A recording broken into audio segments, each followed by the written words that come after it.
प्रतिबोधितां भगवता नारायणेन स्वयं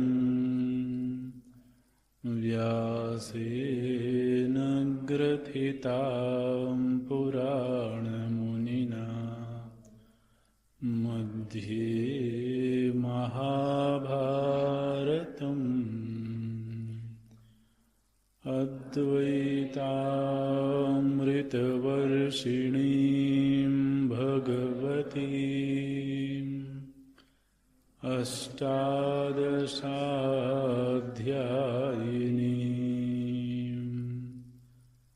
अम्ब त्वामनुसन्दधामि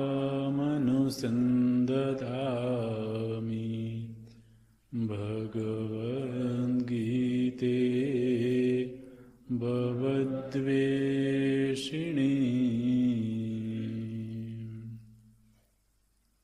नमोऽस्तु ते व्यासविशफलारविन्दायतपत्रनेत्र येन त्वया भारततैलपूर्णा प्रज्वालितो ज्ञानमयः प्रदीपः प्रपन्नपारिजाताय स्तोत्रवेत्रैकपाणये ज्ञानमुद्राय कृष्णाय गीतामृतदुहे नमः। सर्वोपनिषदो गावो दुग्धा गोपालनन्दनः पार्थो वत्सः सुधीर्भोक्ता दुग्धं गीतामृतं महत् वसुदेवसुतं देवं कंसचाणूरमर्दनं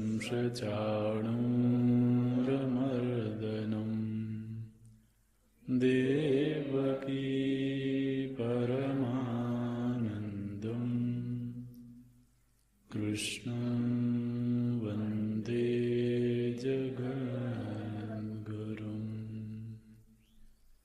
कृष्णं वन्दे जगद्गुरुम्।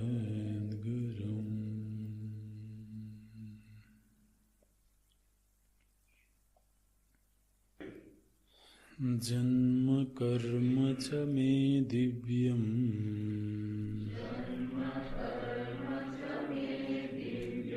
एवं यो वेत्ति तत्त्वतः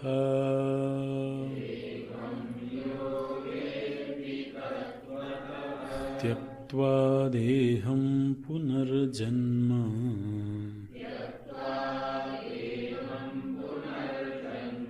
नैति मामेति सोऽर्जुन।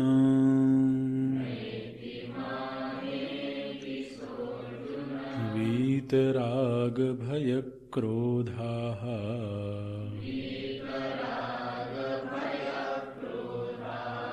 मन्मया मामुपाश्रिताः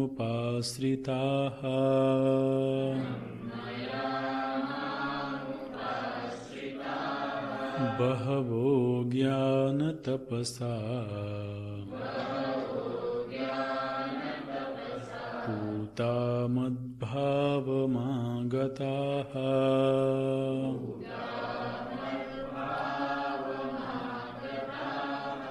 ये यथा मां प्रपद्यन्ते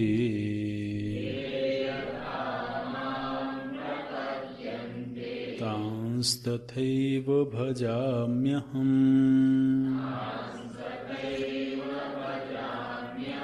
मम वर्त्मानुवर्तन्ते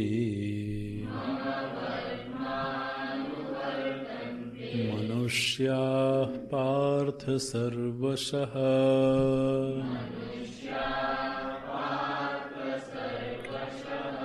ये यथा मां प्रपद्यन्ते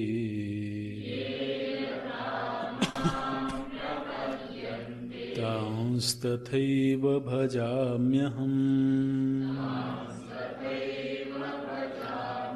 मम वर्त्मानुवर्तन्ते मनुष्याः पार्थ सर्वशः।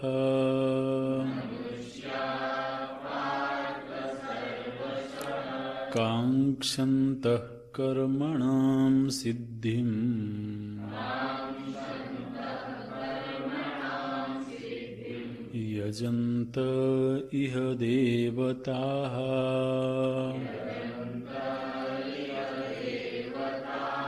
क्षिप्रं हि मानुषे लोके सिद्धिर्भवति कर्मजा। काङ्क्षन्तः कर्मणां सिद्धिम्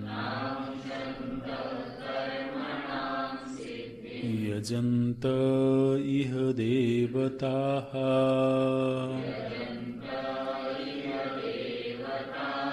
क्षिप्रं हि मानुषे लोके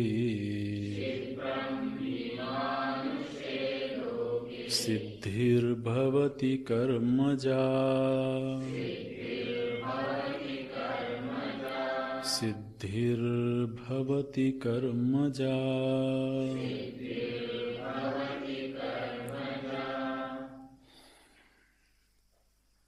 तव तर्हि रागद्वेषौ स्तः केन केभ्यश्चित् एव आत्मभावं प्रयच्छसि न सर्वेभ्यः इति उच्यते। ये यथा येन प्रकारेण येन प्रयोजनेन यत् फलार्थितया मां प्रपद्यन्ते तान् तथा एव तत्फलदानेन भजामि अनुगृह्णामि अहम् इति एतत् तेषां मोक्षं प्रति अनर्थित्वात्। न हि एकस्य मुमुक्षुत्वं फलार्थित्वं च युगपत् संभवति। अतः ये फलार्थिनः तान् फलप्रदानेन ये यथोक्तकारिणः तु अफलार्थिनः मुमुक्षवः च तान् ज्ञानप्रदानेन ये ज्ञानिनः सन्न्यासिनः मुमुक्षवश्च तान् मोक्षप्रदानेन तथा आर्तान् आर्तिहरणेन इति। एवं यथा प्रपद्यन्ते ये तान् तथा एव भजामि इत्यर्थः। न पुनः रागद्वेषनिमित्तं मोहनिमित्तं वा कश्चित् भजामि। सर्वथा अपि सर्वावस्थस्य मम ईश्वरस्य वर्त्म मार्गम् अनुवर्तन्ते मनुष्याः। यत् फलार्थितया यस्मिन् कर्मणि अधिकृता ये प्रयतन्ते ते मनुष्या उच्यन्ते। हे पार्थ, सर्वशः सर्वप्रकारैः यदि तव ईश्वरस्य रागादिदोषाभावात् सर्वप्राणिषु अनुजिघृक्षायां तुल्यायां सर्वफलप्रदानसमर्थे च त्वयि सति वासुदेवः सर्वम् इति ज्ञानेन एव मुमुक्षवः सन्तः कस्मात् त्वाम् एव सर्वे न प्रतिपद्यन्ते इति शृणु तत्र कारणम्। काङ्क्षन्तः अभीप्सन्तः कर्मणां सिद्धिं फलनिष्पत्तिं प्रार्थयन्तः यजन्त इह अस्मिन् लोके देवता इन्द्राग्न्याद्याः। अथ योन्यां देवतामुपास्ते अन्यः असौ अन्यः अहमस्मीति न स वेद यथा पशुरेवं स देवानाम् इति श्रुतेः। तेषां हि भिन्न देवता याजिनां फलाकांक्षिणां क्षिप्रं शीघ्रं हि यस्मात् मानुषे लोके मनुष्यलोके हि शास्त्राधिकारः क्षिप्रं हि मानुषे लोके इति विशेषणात् अन्येषु अपि कर्मफलसिद्धिं दर्शयति भगवान्। मानुषे लोके वर्णाश्रमादि कर्माधिकारः इति विशेषः। तेषां वर्णाश्रमादि अधिकारी कर्मणां फल सिद्धि क्षिप्रं भवति कर्मजा कर्मणो जाता। अवतार के प्रकरण का समापन हुआ ज्ञान में।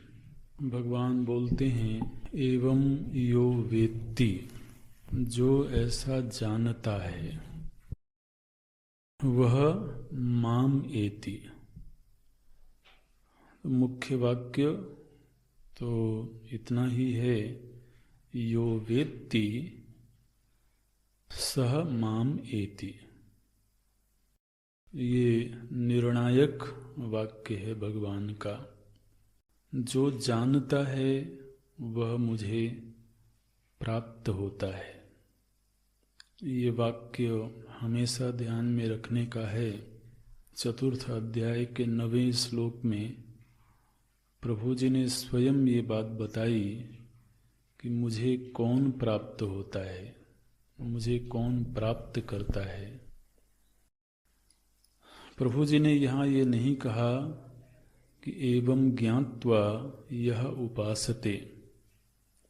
ये बात कही जा सकती थी कि मेरे अवतार के रहस्य को जान करके जो मेरी उपासना करता है, मेरी लीलाओं को जान करके लीला चिंतन करता है, उस लीला अवतार में धारण किए हुए नाम का आश्रय लेता है, धाम का आश्रय लेता है, गुणानुवाद करता है, ये सब तो साधनाएं ही हैं। लेकिन प्रभु जी ने यहाँ केवल इतना ही कहा, यो वेत्ति सह माम एति। जो जानता है वह मुझे प्राप्त होता है। जान करके अगर हमें कोई चीज प्राप्त होती है, इसका मतलब है कि वह हमें प्राप्त ही होती है। अप्राप्त की प्राप्ति कभी भी जानने मात्र से नहीं होती है। अप्राप्त की प्राप्ति जानने के अनंतर कर्म का संपादन करने से होती है। इसलिए ये बात पूरी तरह से साधक को मालूम रहनी चाहिए कि यदि कोई चीज अप्राप्त है, कोई अवस्था अप्राप्त है, कोई स्थान अप्राप्त है, कोई व्यक्ति अप्राप्त है, और उसको यदि हमें प्राप्त करना है, जैसे चित्त की एक अवस्था है समाधि, वो आज के दिन हमें अप्राप्त है। चित्त की एक अवस्था है एकाग्रता, वो आज यदि हमें अप्राप्त है, तो समाधि का स्वरूप हम योग दर्शन में पढ़ लें, शास्त्रों में पढ़ लें, समाधि क्या होती है वो हमने जान लिया, लेकिन जानने मात्र से समाधि की प्राप्ति नहीं हो सकती है। उसके अनुसार हमें अभ्यास करना होगा, साधना करनी होगी। किसी व्यक्ति की बहुत महिमा सुनी हमने, उनके गुणों को सुना हमने, उनकी दिव्यता को जाना हमने, लेकिन जानने मात्र से उनकी प्राप्ति नहीं हुई। फिर हमें प्रयत्न करना पड़ेगा, उन्हें अपने पास बुलाना पड़ेगा या उनके पास जाना पड़ेगा, तब जाकर के उस व्यक्ति की प्राप्ति होगी। किसी स्थान की महिमा सुनी हमने, सुनने मात्र से प्राप्ति नहीं हुई।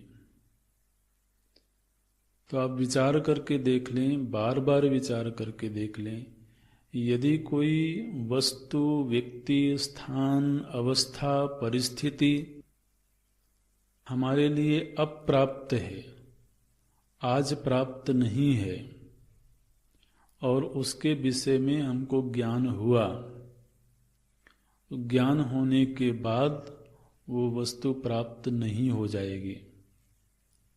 ज्ञान होने के बाद हमें उसके अनुरूप प्रयत्न करना पड़ेगा। तो अप्राप्त की प्राप्ति हमेशा ज्ञान कर्म समुच्चय से होती है, ये निर्णय हुआ। और यदि कोई ऐसी बात कही जाए कि एक चीज प्राप्त हो रही है लेकिन ज्ञान मात्र से प्राप्त हो रही है, यदि शास्त्र ऐसी कोई बात कहता है, इसका मतलब है कि वह जो वस्तु प्राप्त हो रही है वह पूर्व से ही प्राप्त है। तो यदि पूर्व से प्राप्त है तो फिर प्राप्ति की बात क्यों कही जा रही है? बोले अज्ञान, गैर जानकारी की वजह से प्राप्त होने पर भी वह अप्राप्त की भांति थी। अब आप जरा इस सिद्धांत को यहाँ पर देखिए। भगवान जब बोलते हैं माम एति, एति मने गच्छति, मुझ में वो आ जाता है। गच्छति मने प्राप्नोति। हम कहीं गए तो कहीं गए मने एक स्थान विशेष को प्राप्त किया, तो कहीं जाना और उस जगह को प्राप्त करना दोनों एक ही चीजें हैं। तो माम एति मने माम प्राप्नोति, मुझे प्राप्त होता है वो। अच्छा, कैसे प्राप्त होता है? बोले यह वेत्ति सह एति। यह और सह, इनका संबंध बना लेना। यह वेत्ति सह एति, जो जानता है वो प्राप्त कर लेता है। इसका मतलब है कि जान लेना ही प्राप्त कर लेना है। तो जान लेना ही प्राप्त कर लेना है, ये उसी वस्तु के संदर्भ में घटित होगा जो पूर्व से प्राप्त होवे। इसका मतलब है कि यहाँ पर जो ये बात कह रहे हैं वो शरीरधारी कृष्ण नहीं कह रहे हैं, वो केवल वासुदेव कृष्ण नहीं कह रहे हैं। वो अभी वर्तमान में जो हमारी आत्मा के रूप में नित्य अपरोक्ष उपलब्ध हैं वो वासुदेव कह रहे हैं। और आप भला बताइए कि किसी के जन्म का रहस्य जान करके, और चाहे कितना ही दिव्य हो, किसी के कर्म के रहस्य को जान करके तो हम कैसे मुक्त हो जाएंगे? अगर श्री कृष्ण कोई एक व्यक्ति हो और उनका जन्म रहस्यमयी है, उनके कर्म रहस्यमयी है, तो उनको जानने से हमारी मुक्ति हो जाएगी, ये तो बात बनेगी नहीं। जब भगवान कहते हैं मैं जन्म कर्म च दिव्यम यो वेत्ति, इसका मतलब है कि हमें अपने आत्मस्वरूप को पहचानना पड़ेगा, और आत्मस्वरूप से जब हम अपने ही जीवन को, अपने ही जन्म को देखेंगे तो वही घटना घटेगी कि एक तरफ मुझे लगता है कि मेरा जन्म हुआ है, लेकिन वस्तुतः मेरा जन्म नहीं हुआ है।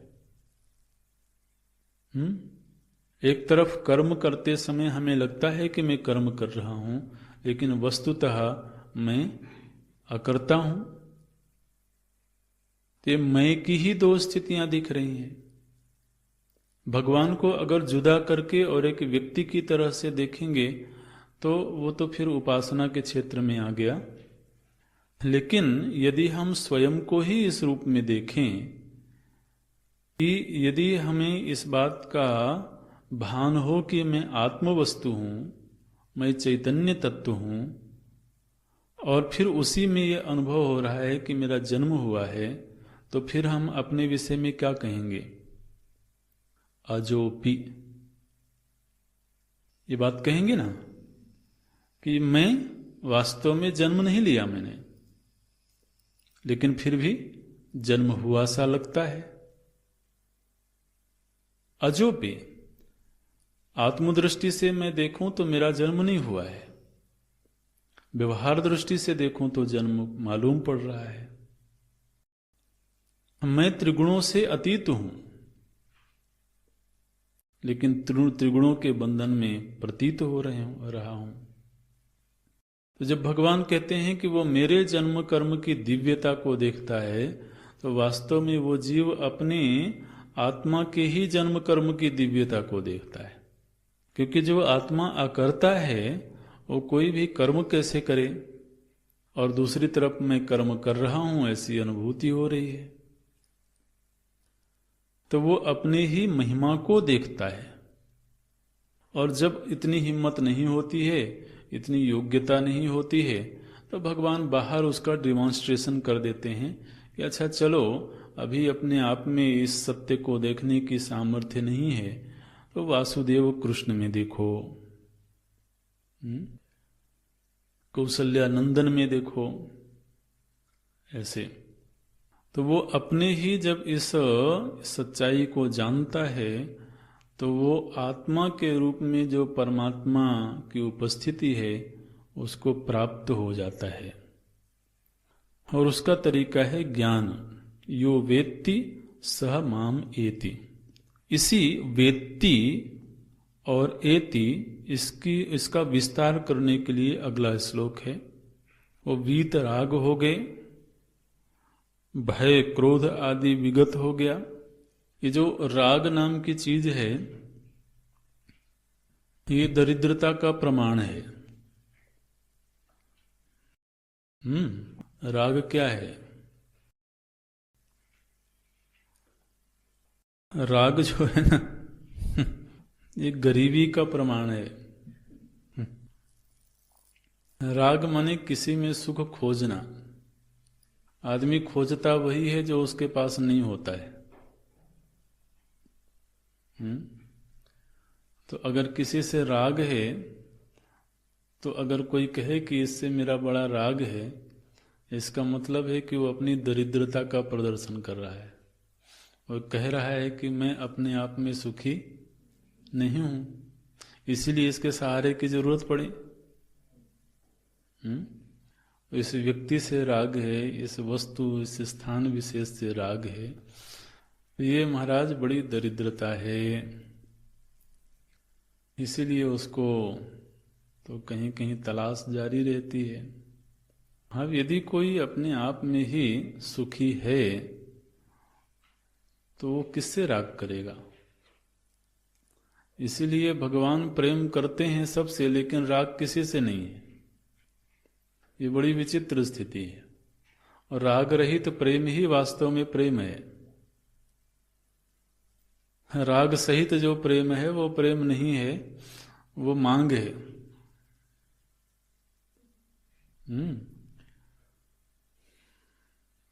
ऐसी है। वो अपने गरीबी को मिटाने के लिए किसी का सहारा लेता है। इसलिए भगवान जो स्वयं पूर्ण हैं, वो जब किसी से प्रेम करते हैं तो अपनी पूर्णता को पूरा करने के लिए नहीं। इसलिए जो भगवान का और भगवत प्राप्त संतों का प्रेम होता है, वो प्रेम महाराज राग आदि दोषों से रहित होता है। इसलिए वो निर्मल होता है, इसलिए वो सात्विक होता है। उसमें कोई ये सब दोष नहीं होते हैं। दुनिया के लोग कई बार उसको समझ नहीं पाते हैं, क्योंकि दुनिया में तो दिखाई यही देता है कि बिना राग के प्रेम कैसे हो सकता है। राग रहित प्रेम की पहचान ही नहीं है। तो बोलते हैं वीत राग। ये जिसने परमात्मा को तत्वतः जाना है, वो राग भय क्रोध इन सब से दूर चले गए मनमय हो गए, भगवानमय हो गए।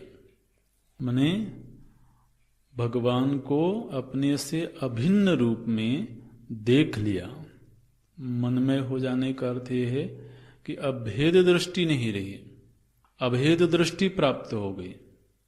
इसको बोलते हैं भगवानमय हो जाना। और माम उपाश्रिता, माम उपाश्रिता माने उसी में निष्ठा हो गई। अब ईश्वर से भिन्न यदि कोई प्रतीति हो रही है तो उस प्रतीति में सत्य बुद्धि का अभाव हो गया। तो मनमया माम उपाश्रिता, ये दोनों ज्ञान रूपी तप है। ये ज्ञान तप के दो रूप हैं, मनमया माम उपाश्रिता एवं ज्ञान तपसा। इस तरह का ज्ञान तप करके और फिर मद भावम आगता, मेरे भाव को प्राप्त हो गए, माने ईश्वर भाव को ही प्राप्त हो गए। ये प्रभु जी ने कहा। भाष्य में तो अंतिम पंक्ति में एक बात और भगवान भाष्यकार बोलते हैं जो ज्ञान रूपी तप होता है, इस ज्ञान रूपी तप को अन्य किसी तप के सहारे की आवश्यकता नहीं होती है। क्या बोलते हैं? इतर तपो निरपेक्ष ज्ञान निष्ठा। यदि तो किसी ने ज्ञान रूपी तप किया है, तो उसको ये नहीं सोचना चाहिए कि अरे मैंने और दूसरे तप तो किए नहीं, मैंने व्रत नहीं किया, उपवास नहीं किया, पंचाग्नि तपस्या नहीं करी, मंत्र सिद्धि नहीं करी।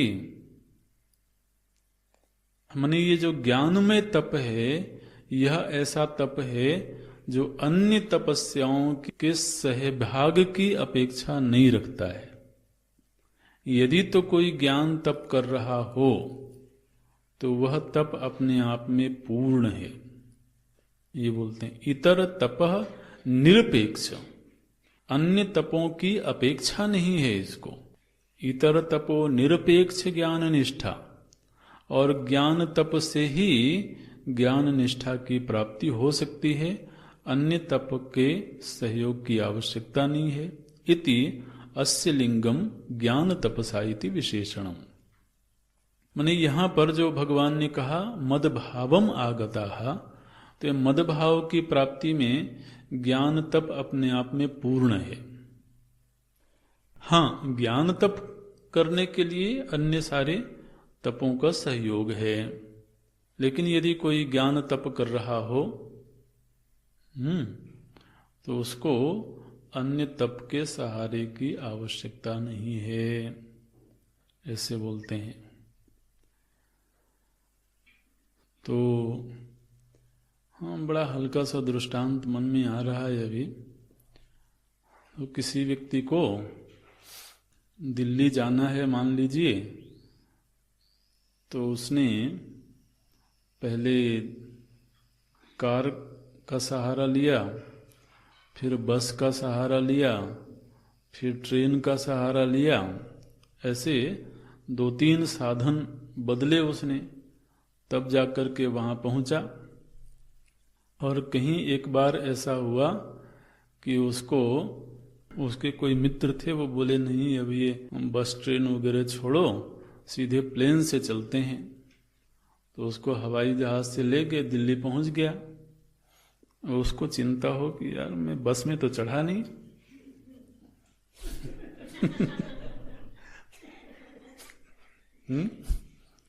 तो अब दिल्ली पहुंचने बस में चढ़े बिना कैसे पहुंचूंगा, तो चलो पहले बस में भी चढ़ लेता हूं। अरे तो जिस एक साधन ने ही यदि तुम्हें वहां पहुंचा दिया, तो फिर अन्य साधन अंतर की अपेक्षा किधर है? बोले अभी ज्ञान तप तो कर रहा हूं, लेकिन अभी व्रत वाला तप तो किया नहीं, अभी मंत्र सिद्धि वाला तप तो किया नहीं।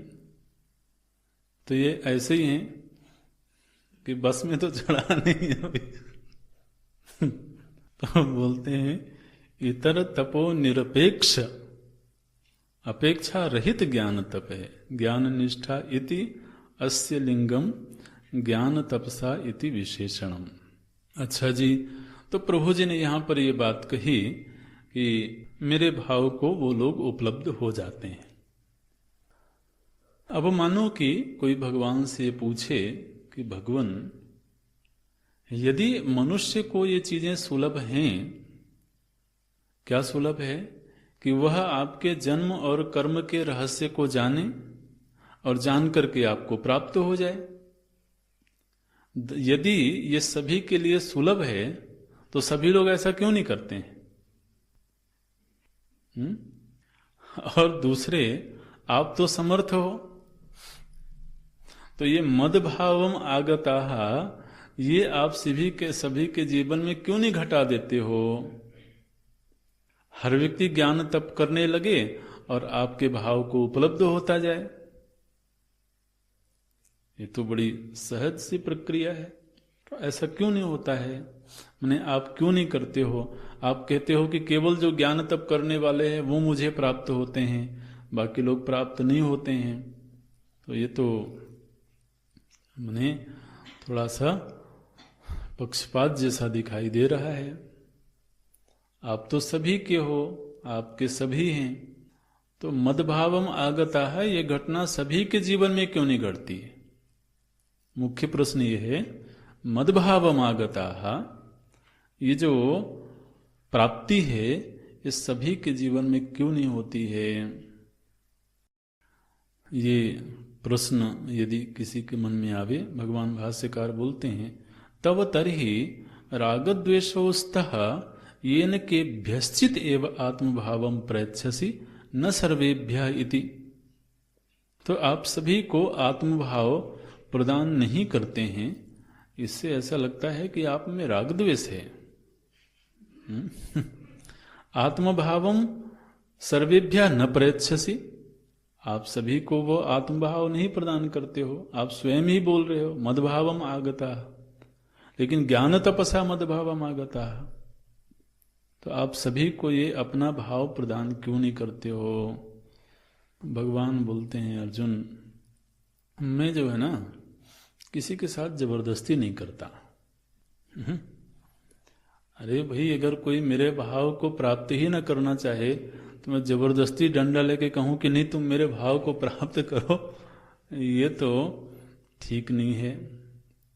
तो आप क्या करते हो? भगवान बोलते हैं, ये यथा माम प्रपद्यन्ते तान तथैव भजामि, अहम भजामि, मैं उसको वो चीजें प्रदान करता हूं। भजामि का अर्थ है देना। तो अहम तथैव भजामि, मैं उसको वैसी ही चीजें प्रदान करता हूं। कैसी चीजें? बोले, जिन चीजों की अपेक्षा लेकर के कोई मेरे पास आता है। अब यदि कोई मेरे भाव को ही प्राप्त करने के लिए मेरे पास न आवे तो मैं जबरदस्ती उसको अपना भाव क्यों दूं? मने आप समझिए कि भगवान का जो स्वभाव है और भगवत प्राप्त संतों का जो स्वभाव होता है वो दर्पण की तरह से होता है। बिल्कुल, दर्पण जो है हमें वही चेहरा दिखाता है जो चेहरा हम उसके सामने ले जाते हैं।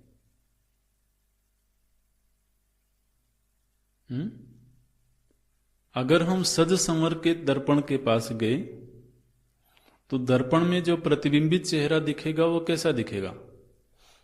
सजा संवरा दिखेगा। और बाल बिखेरे हुए दर्पण के पास गए तो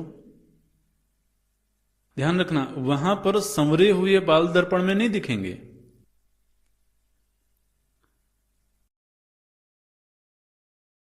तो अब एक व्यक्ति जाकर के दर्पण से शिकायत करे और स्वयं अपना बिगड़ा हुआ चेहरा लेके गया दर्पण के पास में, और दर्पण ने बिगड़ा हुआ चेहरा दिखाया उसको, और एक व्यक्ति सौम्य चेहरा लेके गया, उसी दर्पण ने उसके सौम्य प्रतिबिंब को दिखाया। अब वो जो बिगड़ा हुआ चेहरा लेके गया था वो दर्पण से शिकायत करे, देखो दर्पण तुम बड़ा पक्षपात करते हो। क्या पक्षपात करते हो? हम बोले मेरा तो ऐसा चेहरा दिखाया और उसका ऐसा चेहरा दिखाया। वास्तव में दर्पण ने कुछ नहीं किया, इसलिए दर्पण में ना तो राग का आरोप लग सकता है न द्वेष का आरोप लग सकता है। हम जिस तरह से गए थे उसी तरह का उधर से रिफ्लेक्शन हुआ। ये गुरुदेव का कहीं कोटेशन था, गुरुदेव ने ये बात कही कि मैं मिरर की तरह से हूं, दर्पण की तरह से। मैं किसी से न राग करता हूं न किसी से द्वेष करता हूं।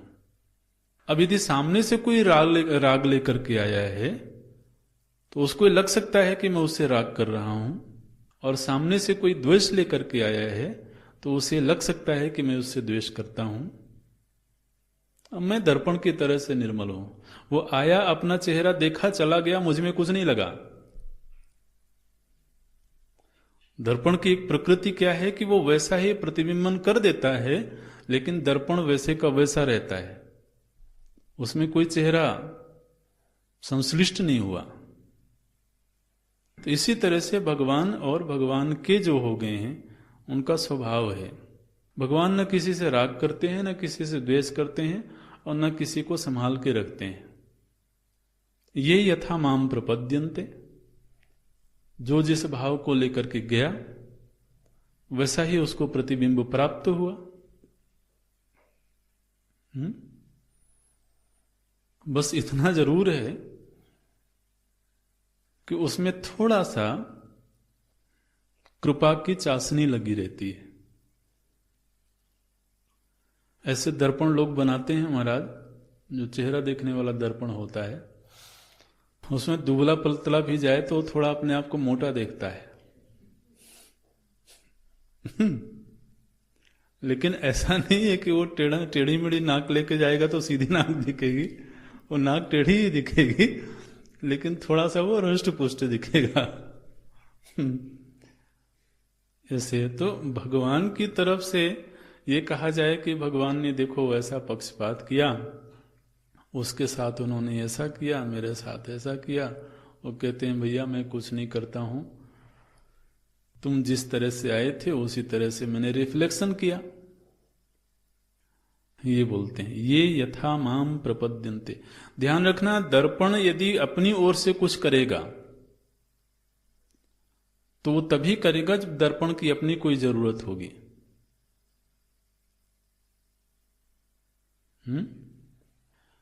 भगवान किसी से रागत द्वेष करें या संत किसी से रागत द्वेष करें, ये तभी संभव है जब उनकी अपनी कोई जरूरत हो, और नहीं तो वो तो हम जैसे गए हैं वैसा ही प्रतिबिंबन होगा। भगवान बोलते हैं यथा माम प्रपद्य, माने यदि कोई भगवान से ये कहे कि मैं तुमको नहीं मानता हूं, तो बोल भगवान कहेंगे कि मैं नहीं हूं।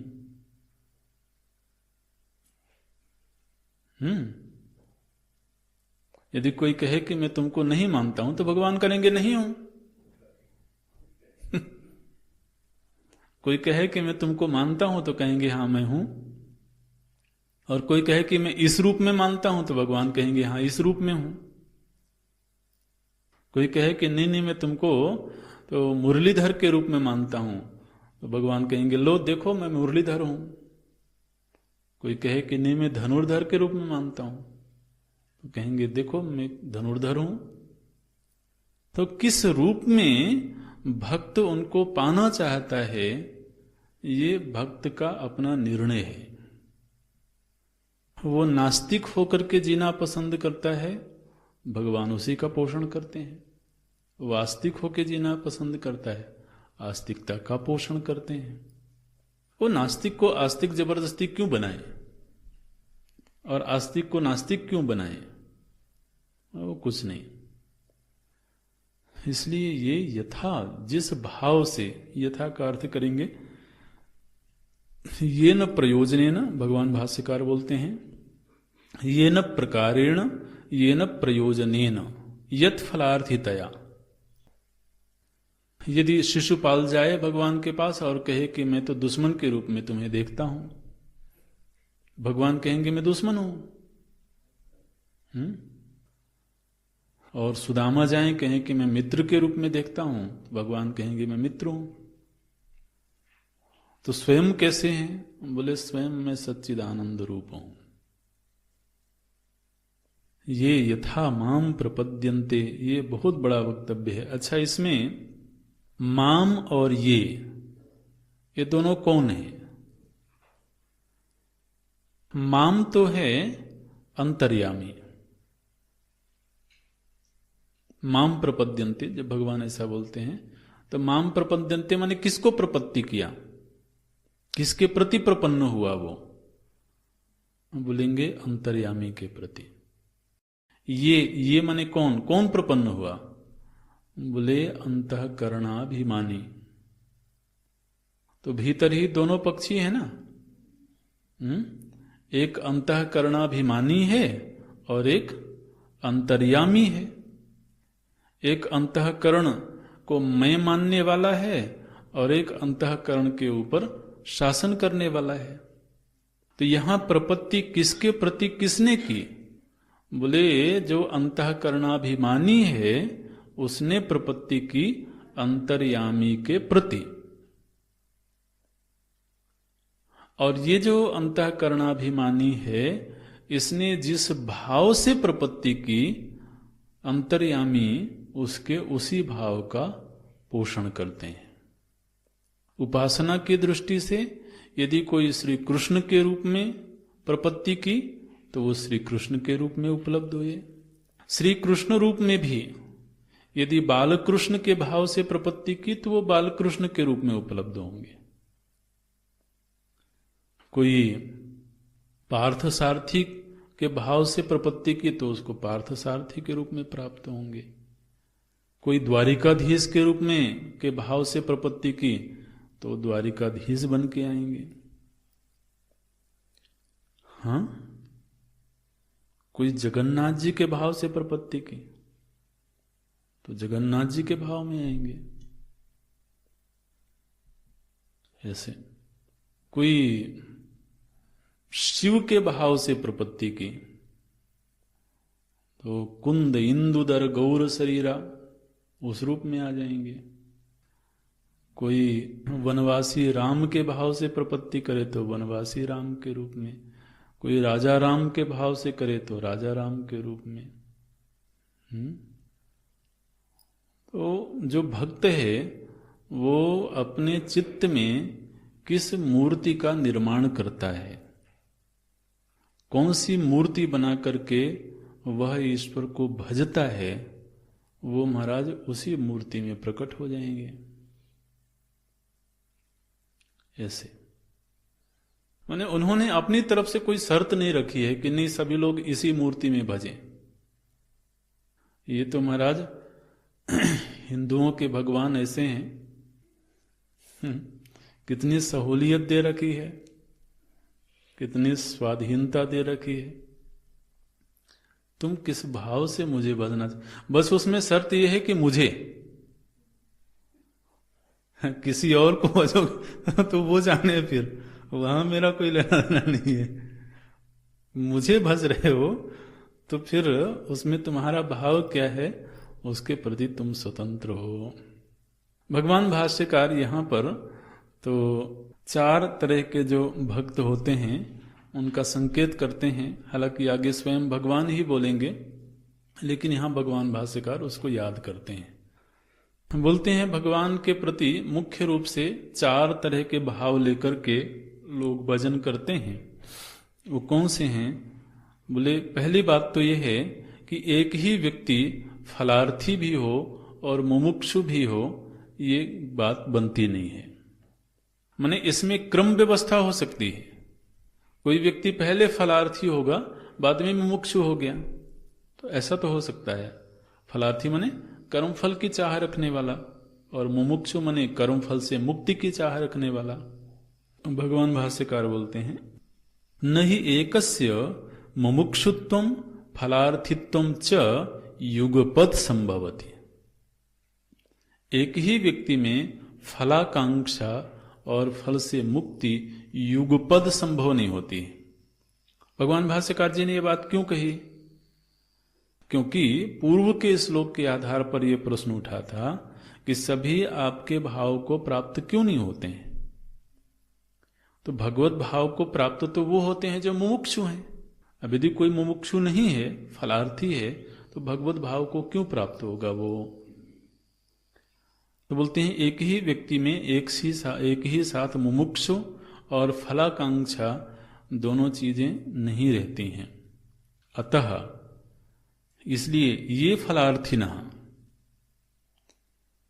जो जिसके जीवन में ऐसी स्थिति है, ध्यान रखना इसमें कोई भी स्थिति बुरी नहीं है। आज यदि किसी व्यक्ति को ऐसा लगता है कि मेरे जीवन में कुछ जरूरतें हैं, कुछ बहुत ही आवश्यकताएं हैं, और उन आवश्यकताओं की पूर्ति के लिए वो भगवान के पास जाता है, तो भगवान ये नहीं कहेंगे कि नहीं तुम तो मुमुक्षु बन के आओ मेरे पास में, या तुम जिज्ञासु बन के आओ मेरे पास।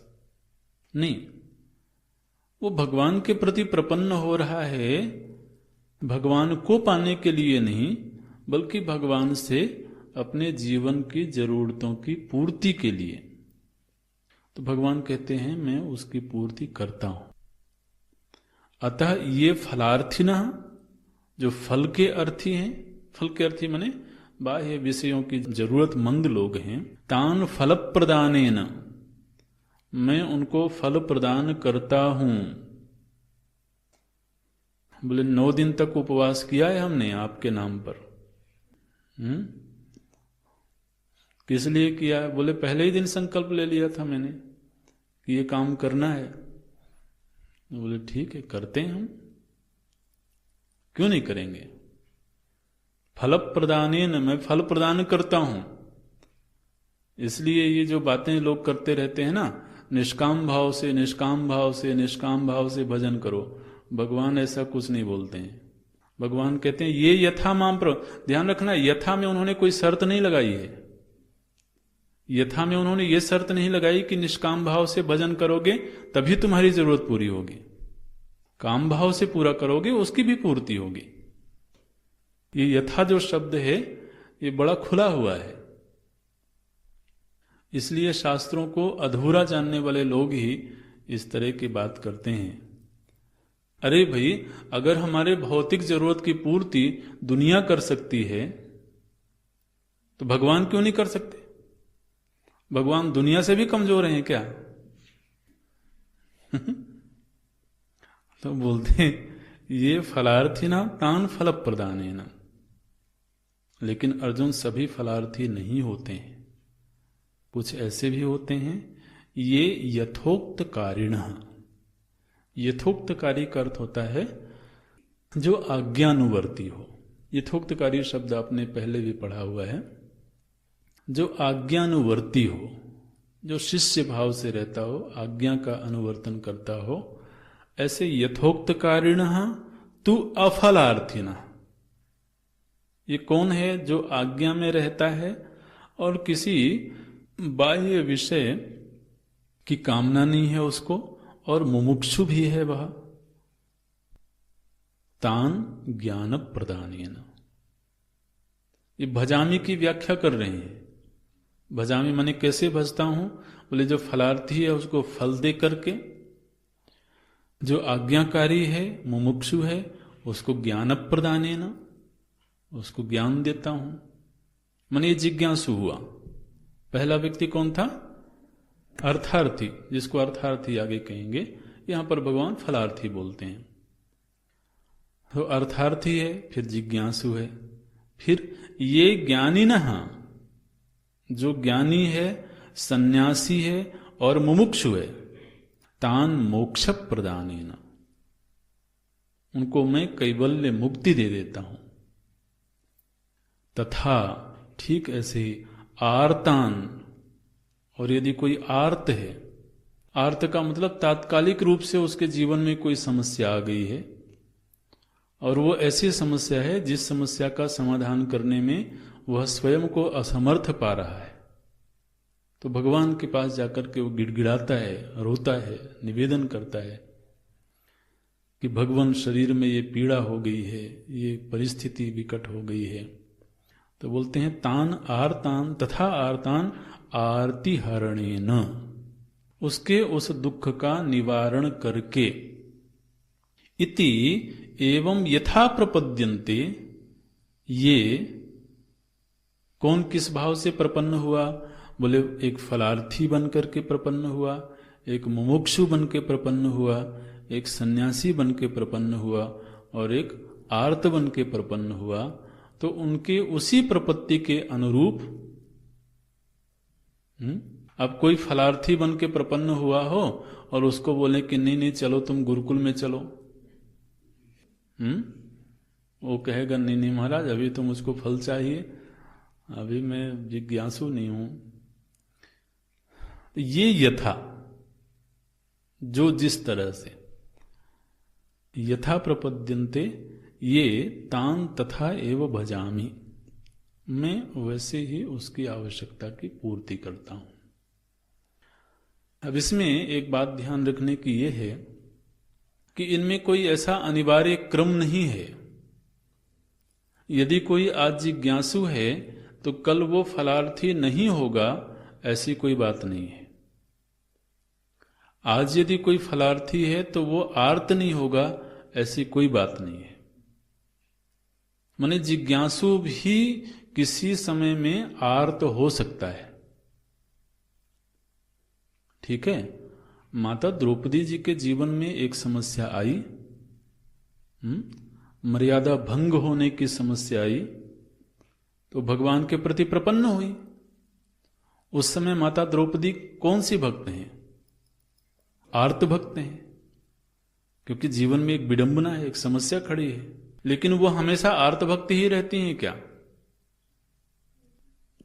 वो तो भगवान से प्रेम करती हैं, प्रेमा भक्ति है उनके जीवन में, लेकिन एक ऐसी समस्या आ गई कि उस समय वो आर्त भक्त हो गई।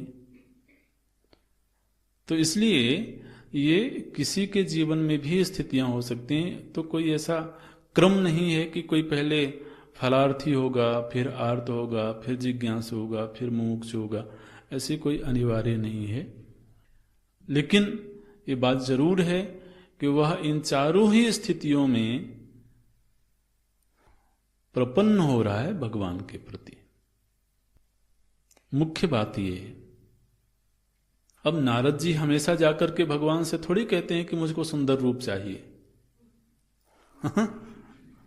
वो केवल सुंदर रूप पाने के लिए हमेशा भजन नहीं करते हैं, वो तो एक समय की बात है, ऐसा हुआ। तो इसलिए ये समर्पण तो भाव की मांग करता है। निर्णय क्या हुआ कि हम जिस भाव को लेकर के जाएंगे उसी भाव का भगवान की ओर से पोषण होता है, उसमें भगवान की ओर से कुछ नहीं है। ऐसे दूसरी बात भगवान क्या कहते हैं? बोलते हैं मम वर्तम अनुवर्तन्ते मनुष्याः पार्थ सर्वशः। ये एक और विलक्षण बात प्रभु जी ने की है। इस वाक्य की कई तरह से व्याख्याएं की जाती हैं, तो हालांकि पंक्ति पहले भी आ चुकी है एक बार, लेकिन वहां प्रसंग दूसरा था।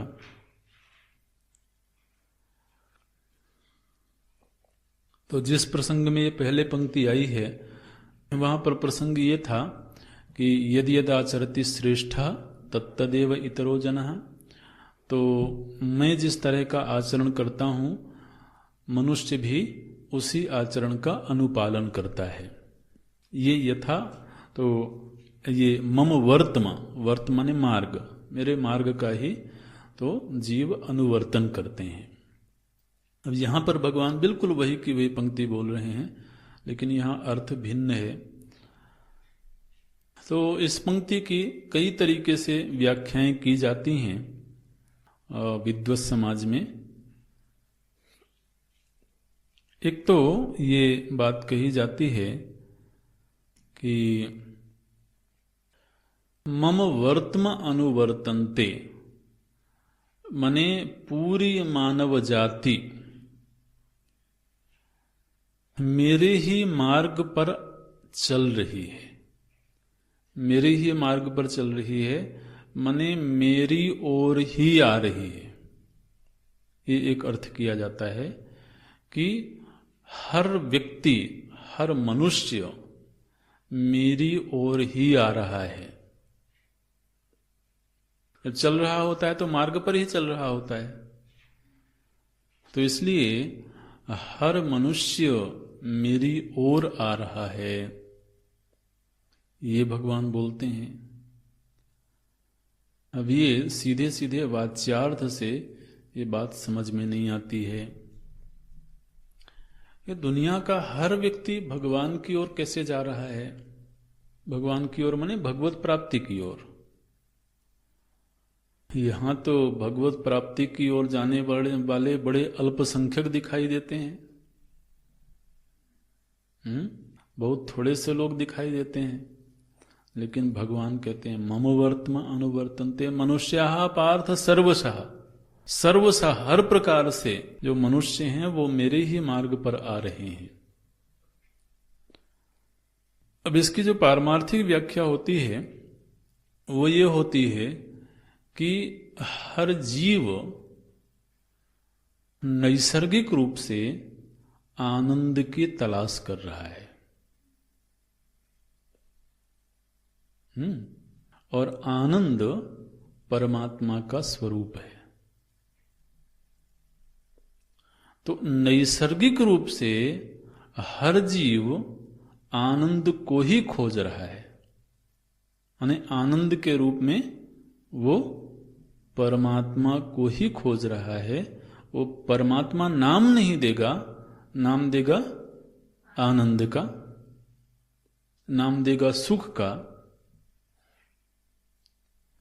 तो इस पारमार्थिक दृष्टि से देखा जाए तो मनुष्य और मनुष्येतर प्राणी भी जितनी क्रियाएं कर रहे हैं उन सब क्रियाओं का अंतिम जो अभीष्ट है वह आनंद ही है। बस बात इतनी सी है कि उसको कुछ लोग वहां खोजते हैं जहां वो है, और कुछ लोग वहां खोजते हैं जहां वो नहीं है। लेकिन वो खोज एक ही चीज को रहे हैं। ये देखिए, तो अगर कोई कहे कि नहीं ये तो बड़ा नास्तिक व्यक्ति है, ये थोड़ी परमात्मा को खोज रहा है, भले उसको नास्तिक कहलाने में सुख मिल रहा है, तो नास्तिक बनकर के भी वो सुख ही खोज रहा है। इसलिए ये जो वामपंथी है ना, वो चाहे दक्षिणपंथी हो चाहे वामपंथी हो, सब मम वर्त्म अनुवर्तन्ते, वो सब खोज भगवान को ही रहे हैं। अब जहां वो है वहां जो लोग खोजते हैं वो जल्दी से मंजिल तक पहुंच जाते हैं। और जो लोग वहां खोजते हैं जहां वो है नहीं, तो बस वो यात्रा चलती रहती है, आगे से आगे, आगे से आगे, एक जन्म से दो जन्म, तीसरे जन्म, चौथे जन्म। लेकिन वो खोज तो उसी की चल रही है। जो सही दिशा में चलता है वो खोजता है और खोज के पा भी लेता है, और वहां उसकी यात्रा पूरी भी हो जाती है। ये बात है। और देखिए, भगवान की ऐसी कृपा है महाराज कि व्यक्ति जब वहां उसको खोजता है जहां वो है नहीं, वहां उसको थोड़ी सी झलक मिलती है। लेकिन थोड़ी झलक मिलने के बाद वो जल्दी ही वहां से विरक्त हो जाता है। इसको भगवान की कृपा बोलते हैं। हमारे लिए किसी समय पर कोई चीज बहुत ही ज्यादा अभीष्ट है, कि बस ये चीज मिल जाए, ये चीज मिल जाए किसी भी कीमत पर, तो जीवन सार्थक हो जाएगा। बड़ी शिद्दत से चाहता है उसको, और उसके लिए प्रयत्न भी किया, पुरुषार्थ भी किया। वो मिल गई, तो मिल गई तो थोड़े दिनों तो उसको आनंद आया। उसके बाद क्या? बोले अब कोई नई चीज तलाशना है। तो इसका मतलब है कि वहां उसके अभीष्ट की पूर्ति नहीं हुई। अभीष्ट की पूर्ति नहीं हो पाना ये भगवान का अनुग्रह है। क्योंकि अगर वहां उसको अभीष्ट की पूर्ति हो जाती तो फिर वो आगे कुछ और तलाशने क्यों जाता। लेकिन आज तक किसी भी मनुष्य को ऐसी कोई चीज मिली ही नहीं जिसके मिल जाने पर उसको ये लग गया हो कि बस अब पूरा हो गया। ना ऐसा कोई व्यक्ति मिला, ना कोई ऐसी वस्तु मिली, ना ऐसा कोई स्थान मिला, ना कोई ऐसी परिस्थिति मिली। फिर आप चाहे चंद्रमा में जाओ, चाहे मंगल में जाओ, मने क्या है, धरती कम पड़ने लगी तभी तो।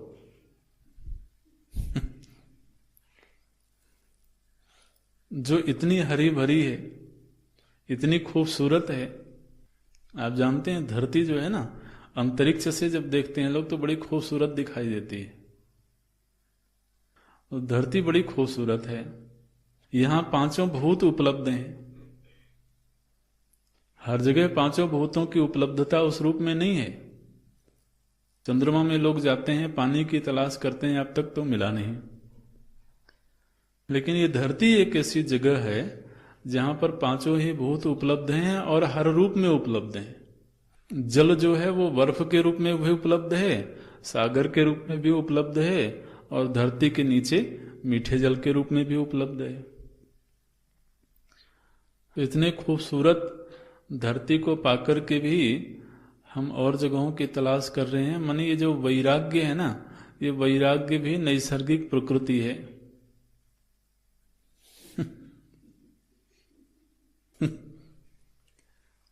और वो आदमी तब तक विरक्त होता रहेगा जब तक कि वो उसको ना पाले। इसलिए भगवान कहते हैं मम वर्तम अनुवर्तन्ते। सभी लोग, अर्जुन आप मेरी ओर ही रहे हैं। कोई फलार्थी होके आ रहा है, कोई आर्त होके आ रहा है, कोई जिज्ञासु होके आ रहा है, कोई मुमुक्षु होके आ रहा है। ये स्थिति। इसलिए मम वर्तम अनुवर्तन्ते मनुष्याः पार्थ सर्वसा। प्रत्यक्ष रूप से अथवा अप्रत्यक्ष रूप से। अच्छा जी, तो भगवान से पूछा किसी ने कि भगवान आप स्वयं ही ये बात कह रहे हो कि सब मेरी ओर ही आ रहे हैं, तो सब सीधे आपका ही भजन क्यों नहीं करते? अगर आपकी ही ओर आ रहे हैं तो, और आप कृपालु हो ये भी सभी को मालूम है। आप कल्पवृक्ष की भांति सब कुछ देने में समर्थ हो ये भी सबको मालूम है। तो सब कुछ मालूम होने पर भी देखिए अगले श्लोक की संगति लगाते हैं भगवान भाष्यकार। बड़ी सुंदर संगति लगाई है। बोलते हैं यदि तव ईश्वरस्य, यदि आप ईश्वर में रागादि दोष अभावात, आप में राग आदि का दोष है नहीं। ये कैसे पता लगा कि भगवान में राग आदि का दोष नहीं है? क्योंकि भगवान ने खुद ही कहा ये यथा माम प्रपद्यन्ते। इसका मतलब मैं राग दोष द्वेष से बाहर हूं। इसके पहले की पंक्ति भी देख लें भाष्य में, न पुनः राग द्वेष निमित्तम मोह निमित्तम व कश्चित भजामि। ये पंक्ति मिली कि मैं किसी का भजन राग द्वेष या मोह के अधीन होके नहीं करता हूं, ये बोलते हैं। अच्छा आगे चलते हैं। यदि तव ईश्वरस्य रागादि दोष अभावात, यदि आप में राग द्वेष नहीं है और आप सभी प्राणियों के प्रति स्वभाव से ही अनुग्रह की इच्छा रखते हो, सर्व प्राणीषु अनुजिघृक्षायाम, अनुजिघृक्षा माने अनुग्रह करने की इच्छा, तो आप में किसी प्राणी के प्रति राग द्वेष भी नहीं है, और आप सभी प्राणियों के प्रति अनुग्रह की इच्छा भी रखते हैं। तुल्यायाम, सभी के प्रति तुल्य भाव है, एक जैसा भाव है आपके मन में। सर्व फल प्रदान समर्थे चत्वई, और सभी प्रकार के फल देने में आप समर्थ भी हो। तो भगवान में तीन चीजें हो गई। भगवान भाष्यकार जी ने तीन चीजें बताई। एक तो आप राग द्वेष आदि से रहित होकर व्यवहार करते हो, आप स्वभाव से ही प्रत्येक प्राणी के प्रति अनुग्रह की इच्छा रखते हो, और सभी को सभी प्रकार के फल देने में आप समर्थ हो। ऐसा होने पर भी सती, ऐसा होने पर भी जब आप ऐसे हो, बोले इसमें कोई संशय है क्या? नहीं, संशय नहीं, मैं संशय नहीं कर रहा हूं। आप ऐसे हो मैं मानता हूं। तो यदि आप ऐसे हो तो वासुदेवः सर्वम इति ज्ञानेन, इस ज्ञान के द्वारा कि सब कुछ वासुदेव ही है, वासुदेवः सर्वम इति ज्ञानेन एव मुमुक्षवः सन्तः कस्मात् त्वाम एव सर्वेन प्रपद्यन्ते। तो सभी लोग मुमुक्षु होकर के और सर्वम वासुदेवः इस भाव से आपका ही भजन क्यों नहीं करते हैं? प्रत्येक मनुष्य को यह करना चाहिए। यदि हर मनुष्य को यह बात बता दी जाए, हो सकता है कुछ लोगों को मालूम भी ना हो इसलिए ना करते हों, लेकिन एक बार यूनाइटेड नेशन में एक इस तरह का प्रस्ताव बना करके कि भगवान ऐसे हैं। कैसे हैं? बोले भगवान वो सत्ता है जो किसी से राग द्वेष नहीं करते, प्रत्येक प्राणी के प्रति वो स्वभाव से अनुग्रह की इच्छा रखते हैं, और प्रत्येक प्राणी को सब कुछ देने में समर्थ हैं। ऐसी घोषणा कर दी जाए सारी दुनिया में, तो फिर प्रत्येक मनुष्य सर्वम वासुदेवः, सब कुछ वासुदेव ही है, इस ज्ञान के साथ में मुमुक्षु होकर के आपका ही भजन क्यों नहीं करते हैं? फिर सब मनुष्यों को करना चाहिए ऐसा। कस्मात् त्वाम एव सर्वे न प्रपद्यन्ते, सभी लोग आपके प्रति ही प्रपत्ति क्यों नहीं करते हैं? शृणु तत्र कारण, भगवान भाष्यकार बोलते हैं इसका कारण सुनो, सभी लोग प्रपत्ति क्यों नहीं करते हैं? बोले अर्जुन बात यह है कि सभी लोग ना बहुत जल्दी में हैं। ये समझ, बहुत जल्दी में है, धैर्य का अभाव है। तो जो इंस्टेंट प्राप्त होने वाली चीज है वो चाहते हैं। तो अभी तो ऐसी स्थिति आ गई कि महाराज पहले गेहूं की खेती करें, फिर गेहूं की फसल उगावें, 4-5 महीने लगेंगे, खाद पानी दें, उसको संरक्षण करें, फिर वो फसल होवे तो फिर उसकी धुलाई करें, सफाई करें, तब गेहूं घर में आया, फिर उसको चक्की में भेजा पीसने के लिए, फिर पीस के आया तो फिर उसको आटा गूंथें, बहुत भारी काम है। थोड़ा सा आटा गूंथना, 1 गिलास पानी डालना, ये भी सबके बस की बात है नहीं। फिर तवा खोजो, फिर ये खोजो, इतना सब करना पड़ेगा, तब जाकर के हाथ और मुंह दोनों का संयोग होगा। आप समझते हैं ना, हाथ मुंह का संयोग। तो अब इतनी मेहनत कौन करे, क्या करें? बोले कोई ऐसे आउटलेट खोलो जिसमें आधी पकी हुई रोटी मिले। तो उसको बस लाए घर में, पैकेट खोला और बस किसमें, माइक्रोवेव में या ओवन में डाला और इंस्टेंट तैयार। तो बहुत जल्दी में है लोग, उनको वो चीज चाहिए जो जल्दी मिल जाने वाली हो। बस ये समस्या है, इसलिए सब लोग मेरे पास आते नहीं है। क्या बोलते हैं भगवान, कांक्षन्ता कर्मणाम सिद्धिम यजंत इह देवता क्षिप्रम ही मानुषे लोके सिद्धिर्भवति कर्मजा। मनुष्य लोक में जब व्यक्ति कर्म करता है तो उस कर्म से तुरंत ही फल की प्राप्ति होती हुई दिखाई देती है।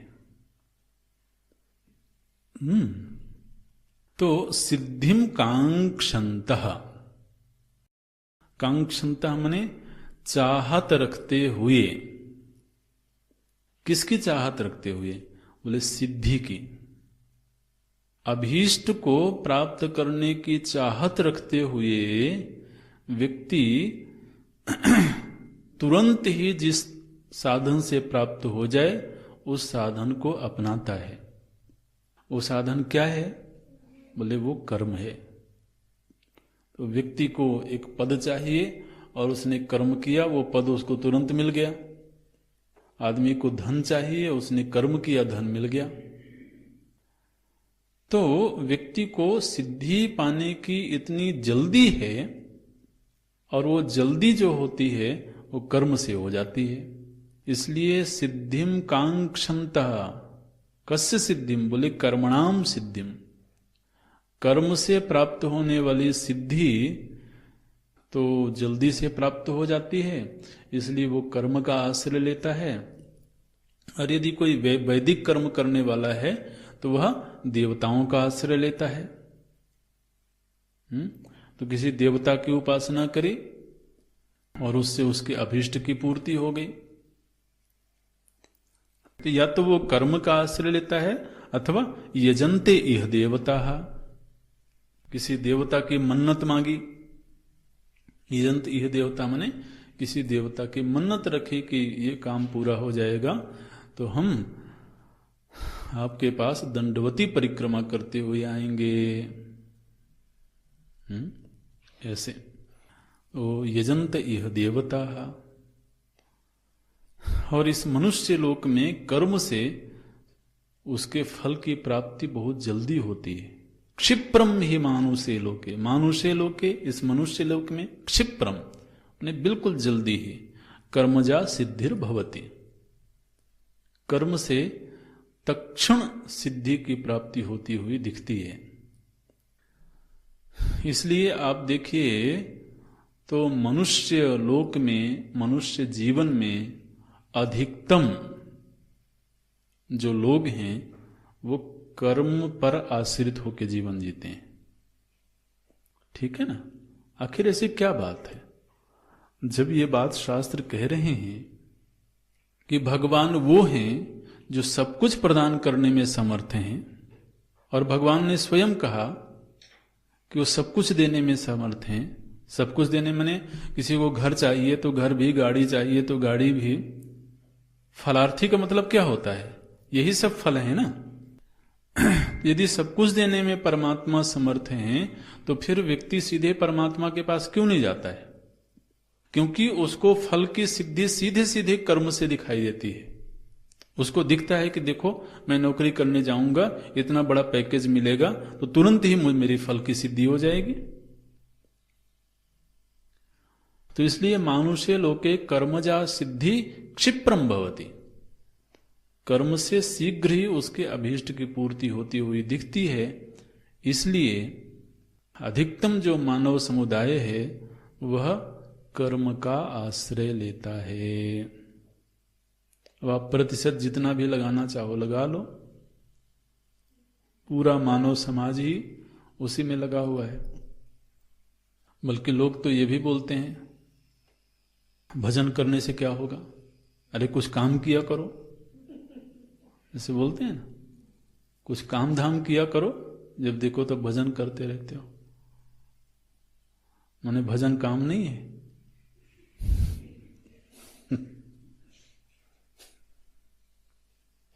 तो इसलिए मेरे प्रति प्रपन्न नहीं होते हैं। तो बोले अच्छा, तो फिर भगवान भी ऐसे ही करें ना, जिस तरह से कर्म से जल्दी सिद्धि हो जाती है वैसे ही भगवान भी जल्दी जल्दी सिद्ध कर दें तो सब लोग भगवान की ओर जाएंगे। बोले हाँ, वो भी हो सकता है, लेकिन फिर उतनी तीव्र प्रवृत्ति चाहिए। अब बताओ, ये कैसी बुद्धि का दिवालियापना है। आप कहते हो कि हम 16 सोमवार का व्रत रखें और भगवान ये काम पूरा कर दें। और कर्म की सिद्धि के लिए आपने 16 साल तक पढ़ाई करी है।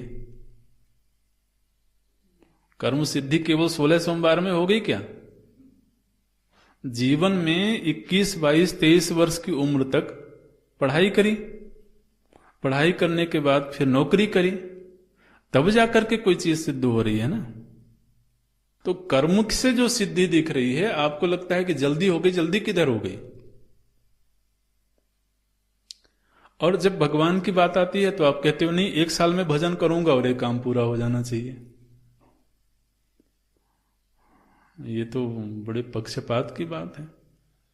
आखिर जो अध्ययन का जीवन था, वो सारे अध्ययन का जो जीवन है वो अंततः समर्पित कहां हुआ? नौकरी में। और नौकरी करने के बाद जाकर के कहीं कुछ चीजें मिल रही हैं। जब आप कह रहे हो कि कर्म से तो जल्दी जल्दी सिद्धि हो रही है, जल्दी जल्दी नहीं हो रही है भैया। उसके लिए भी इतना समय दिया है, इतनी मेहनत करी है।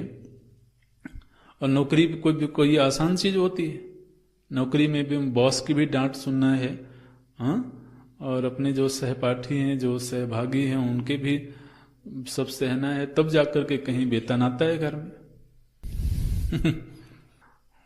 लेकिन वो चूंकि प्रत्यक्ष संबंध दिख रहा है, नौकरी किया तो ये फल मिल गया। भगवान की भक्ति में यह है कि भगवान करते तो हैं, लेकिन वो सामने आकर के दिखाते नहीं है कि तुमने मेरा भजन किया था इसलिए मिला है। नौकरी तो बता देती है कि तुमने नौकरी करी है इसलिए वेतन आया तुम्हारे घर में। भगवान भी वेतन देते हैं, लेकिन बस वो सामने होके खड़े नहीं होते हैं कि मेरा भजन किया था इसलिए मिला है। तो प्रत्यक्ष पर आश्रित रहने वाला व्यक्ति तो भगवान के प्रति शरणापन्न नहीं हो पाता है। ये प्रभु जी ने यहां पर बोला। अब ये जो कर्म से सिद्धि होती है, इसी प्रकरण का आगे भगवान और विस्तार करते हैं। ओम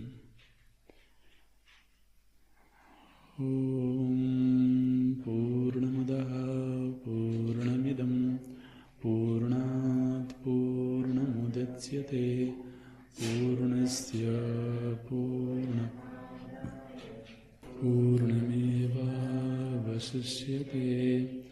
ओम शांति शांति शांति। हरि ओम। श्री गुरुभ्यो नमः। हरि